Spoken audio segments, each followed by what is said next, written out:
കേരളത്തിൽ ഇപ്പോൾ ട്രെൻഡിങ് ആയിക്കൊണ്ടിരിക്കുന്ന മോമോസ് നമുക്ക് ഈസി ആയിട്ട് വീട്ടിലുണ്ടാക്കാം. സ്ട്രീറ്റ് സ്റ്റൈൽ കിട്ടുന്ന മോമോസിന്റെ എല്ലാ ടിപ്സും ഞാൻ ഈ വീഡിയോയിൽ ഷെയർ ചെയ്തിട്ടുണ്ട്. ആദ്യം തന്നെ മൈദ നമുക്ക് കുഴച്ചു വെക്കണം. നമ്മൾ സാധാരണ ചപ്പാത്തി കുഴക്കുന്ന പോലെ തന്നെ ഉപ്പിട്ട് കുഴച്ചു വെക്കണം. ഇനി ഫില്ലിംഗ്സിന് ഞാൻ ക്യാബേജ്, ഗാർലിക്, ഓണിയൻ പിന്നെ ക്യാരറ്റ് എടുത്തിട്ടുണ്ട്.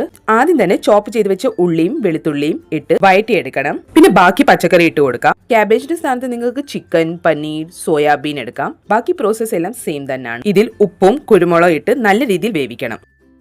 ഇനി ഇതിൽ ഇച്ചിരി സോയാ സോസും പിന്നെ ഒരു സ്പൂൺ കോൺഫ്ലോറിനകത്ത് ഞാൻ ഇച്ചിരി വെള്ളം സ്ലറി ആക്കി എടുത്തിട്ടുണ്ട്. അതും ഇതിനകത്ത് ഒഴിച്ചു കൊടുക്കുക. കോൺഫ്ലോർ ഒഴിക്കുന്നതിന്റെ മെയിൻ റീസൺ ഇതിനൊരു ബൈൻഡിങ് കിട്ടാനായിട്ടാണ്. അപ്പൊ നമ്മുടെ ഫില്ലിംഗ് റെഡി ആയിട്ടുണ്ട്. ഇനി ഇതുപോലെ കുറച്ച് മാവ് എടുത്ത് ചെറുതായി കട്ട് ചെയ്ത് കൊടുക്കാം. ഇനി സാധാരണ പൂരിക്ക് എടുക്കുന്ന പോലെ ഫില്ലിംഗ്സ് നിറച്ചു കൊടുക്കാം. ഇനി ഇതിനൊരു നല്ല മോമോസിന്റെ ഷേപ്പ് കൊടുക്കാൻ വേണ്ടി ഇങ്ങനെ രണ്ട് സൈഡിൽ നിന്നും പിടിച്ചിട്ട് മുമ്പിലോട്ട് ചെയ്ത് പിന്നെ രണ്ട് സൈഡിൽ നിന്നും പിടിച്ച് മുമ്പിലോട്ട് ചെയ്ത് ഇത് തന്നെ കണ്ടിന്യൂ ചെയ്യണം. നിങ്ങൾക്ക് ഏത് ഷേപ്പ് വേണമെങ്കിലും കൊടുക്കാം മോമോസിന്. പിന്നെ മോമോസ് സോഫ്റ്റ് ആയിട്ട് കിട്ടാനുള്ള മെയിൻ ടിപ്പാണ് ഇത്. 2 വട്ടമായിട്ട് വേണം നമുക്ക് സ്റ്റീം ചെയ്തെടുക്കാൻ. ആദ്യത്തെ വട്ടം സ്റ്റീം ചെയ്ത് ഒരു 10 മിനിറ്റ് സ്റ്റീം ചെയ്തിട്ട് രണ്ടാമത് ഒരു വട്ടം കൂടെ സ്റ്റീം ചെയ്തെടുക്കണം. ഇനി രണ്ടാമത് സ്റ്റീം ചെയ്യുമ്പോൾ നിങ്ങൾക്ക് ഇത് ഫ്രിഡ്ജിനകത്ത് സ്റ്റോർ ചെയ്ത് വെച്ചിട്ട് ആവശ്യമുള്ളപ്പോൾ കഴിക്കുന്ന സമയത്ത് നിങ്ങൾക്ക് സ്റ്റീം ചെയ്ത് കഴിക്കാവുന്നേ ഉള്ളൂ. സോസും മയോണൈസിന്റെ റെസിപ്പി ഞാൻ അടുത്ത വീഡിയോയിൽ ഇടാം. Till then bye.